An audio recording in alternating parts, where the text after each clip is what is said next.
Kia ora tātou. In today's headlines, an operation launched in Afghanistan's Baghlan province this morning has led to the arrest of an arms dealer with strong links to the Taliban network. Major Martin Crichton says the suspect is being questioned over the deaths of New Zealand Lance Corporals Pralli, Durrer and Rory Malone, who were killed in the neighbouring Bamiyan province.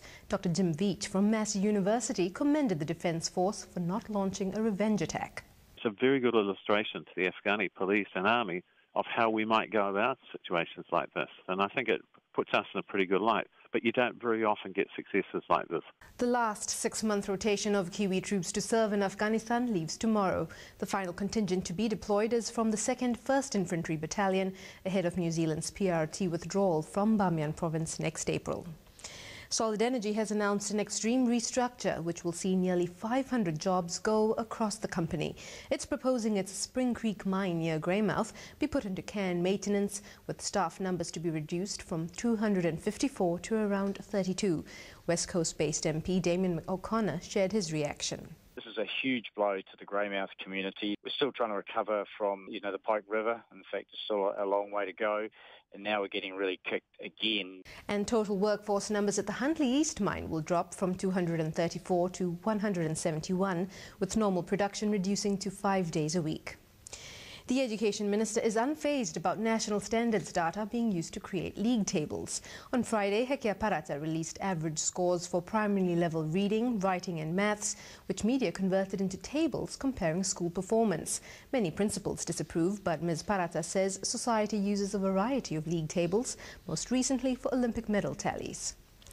Otago University researchers have found that 13% of youth live in deprivation, covering circumstances such as coping with cold houses so their parents can save on heating costs, receiving food grants or food bank items, or eating the cheapest supermarket food available.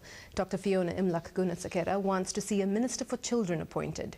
One of the things that we're really wanting the government to do is actually take some leadership about child poverty and to actually put some legislation around this. Experts say a norovirus outbreak in Cardrona, which affected more than 60 locals last month, is likely to have been waterborne, as there have been no new cases since a boil water policy was implemented. Public Health South says investigations will continue into the cause of the contamination. Judith Collins has confirmed she will launch a review of television cameras in court. The Justice Minister's concern was prompted by coverage of the Scott Guy murder trial, which she believes re-victimized those involved. The cameras were focused on those two very good-looking women, waiting for them to cry. BP and Z have dropped their fuel prices, petrol by 3 cents a litre and diesel by 2 cents. A BP spokesman says refined product prices have declined while our dollar remained strong, allowing them to pass on the savings to consumers. To international news, the United States has condemned the offer of a bounty for the man behind the Innocence of Muslims amateur movie. The death threat from Pakistan's railway minister has earned the criticism of his own government. U.S. officials say no matter how abhorrent the movie, it has no justification for violence. And world leaders are gathering for the UN General Assembly in New York tomorrow, and in the wake of protests against the anti-Islam film, Egypt's Islamist president has urged observers not to judge Egyptians' behavior by American cultural standards. It's his first visit to the US as president, and Mohamed Morsi has been volubly critical of American dealings with the Arab world.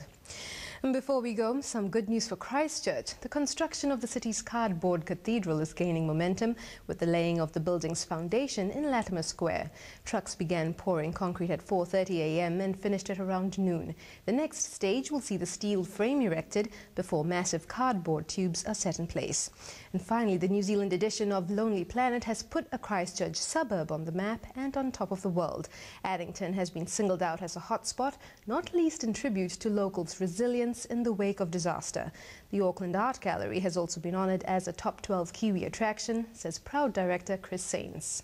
It's kind of free and independent advice to the free and independent traveller. So it's the sort of thing that's a bit more believable than the usual boosterism PR of the institution itself. It's great news for the gallery and great news for the city. Ka nui ngā kara re mātua mai te whare kōrero o rima. Mori ora.